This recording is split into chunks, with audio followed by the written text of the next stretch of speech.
Hey guys, this is a quick review of a 2017-18 Nissan Altima SV model rental car. Yes, this is a rental car.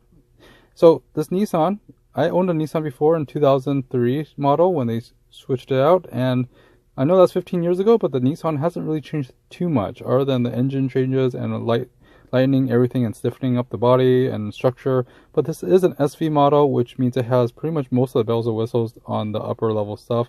Costs around $26,000 or so, plus or minus $1,000 or $2. Comes with premium wheels, halogen headlights with projectors in them, and it's a Nissan, which is basically, you get it in rental places, as well as they'll probably last a long time. This one is the 4-cylinder model, which is probably outputs about, I don't know, I'm guessing about 170-ish horsepower. But this one has been driven through deserts and stuff, apparently, since it was a rental. So probably went to like Burning Man or something like that, because you could see dust and wet. Basically, there's like dust and desert dust in this everywhere. It's been washed a few times. But overall, it's pretty cool. Everything still looks the same as how Nissan set things up with the i4. In the back, basically there is a backup camera, which is pretty nice. I think they're standard now on Nissans.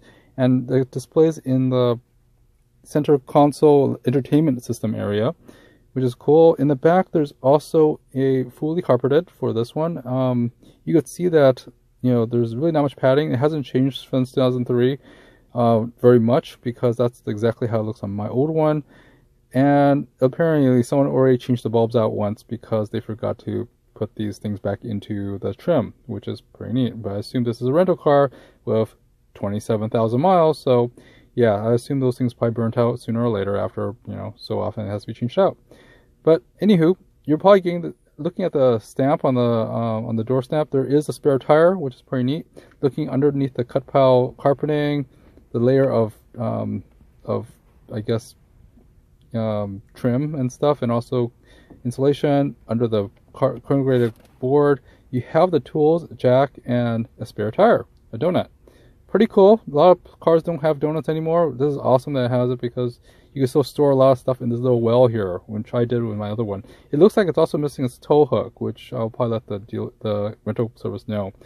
Turning on the car, basically it's pretty cool. It's a push to start. Shows a little graphic of the little Altima and stuff, and power up. And it has most of the information on display, including audio and stuff. So I like how that everything's right there. All the information's in the front.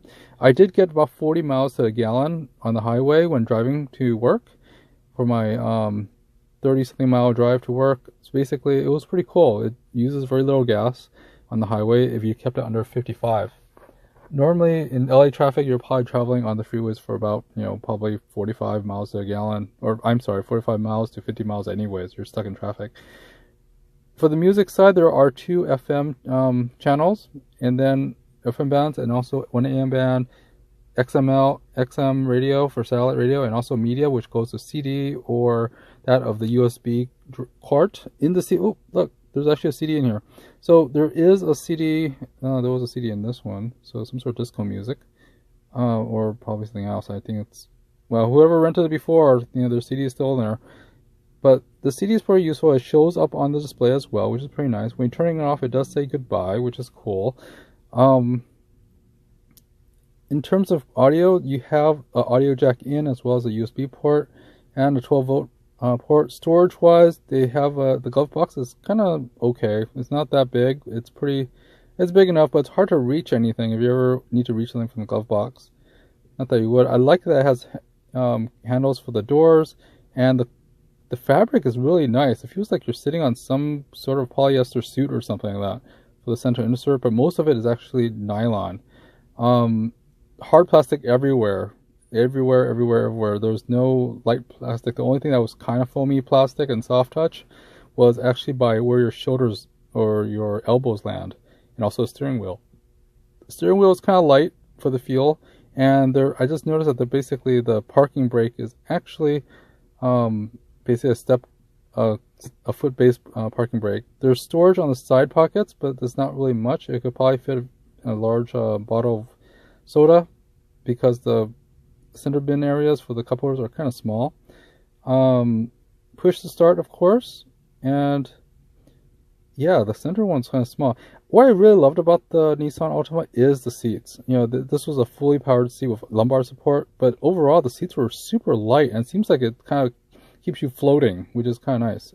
It's really comfortable seats. It doesn't feel hard at all. The rear seats are cool too. There's a lot of legroom and a lot of shoulder room with the Nissan Altima, and it's just cavernous. It came with, of course, like all the cut pile car mats and stuff, which is nice with their logos on it.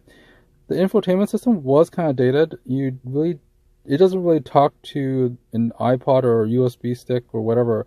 Basically, you have to plug in an iPod to have it controlled with it, but if you plug in your smartphone, it may not see it. In fact, I didn't see any of my smartphones, whether it was Android or not. It does have 6 speakers, which is pretty cool, and it sounded pretty good. It also has dual climate control for your passenger and your driver, which is nice. Again, hard plastic, nothing new here. It just keeps it all lightweight and stuff to get the better MPG. Push start was kind of cool. Don't really care because I prefer using a key. The knobs for the lighting control were all on the left side, which is pretty convenient. I'm more used to that. It has automatic controls and everything. Misters and wipers were on the other side, and these knobs were huge. They were like close to an inch in diameter thick. Lighting for the insides, you all control from the center area. There's even a passenger side light and an all light, and of course the door light clicking thing. And those two little slits are like microphones for your Bluetooth and stuff. So, anywho, these are all LED lights, by the way, which is pretty nice. And of course there's sunglass holders. The visors slide out, so you can actually slide it off so you could block the sun either for the driver's side or whatnot. And there are proximity sensors for the rear blind spot monitoring, which is nice. Of course, there is the parking brake, which is on the driver's side as well. The overdrive turnoff is on the front. So on your shifter, basically there's an OD off, which is overdrive off, which makes it accelerate much faster when it's in lower gears. If you really want to drive faster or use up a lot of gas, but it does take up a lot of MPG. Turning it off, of course, it says goodbye. And overall, there's more storage. The center storage has upper and lower storage, which is nice, and also a center console blue cubicle. In the lower storage, there is a 12-volt connector, which is nice. Cubby holes are on all doors that could hold a drink or a bottle of water or something like that, which is cool too. Lighting at night, basically, there's 2 lights that, the front 2 passenger lights, as well as the 2 rear seat lights that all turn on, and the passengers in the back could turn off or on as they want. Which is probably nice. It's good for reading the lights. There's no longer a dome light. It's basically right next to where the handles are. And there's handles for everyone. So if they need to get in or out of this car, it's good for elderly people as well, or people with back problems, or back issues getting out. There are traction control and everything else, and all the switches for gas, hood, they're all by the driver's side, which is nice. The fog lights are worthless because I turned it on. I can't see squat out of those fog lights. I had installed in my 2003 fog lights too, but they're not really worth it. Anywho, thanks for watching, guys. That's just a quick 1, 2, 3 of the Nissan Altima 2017-18 Nissan Altima. Okay.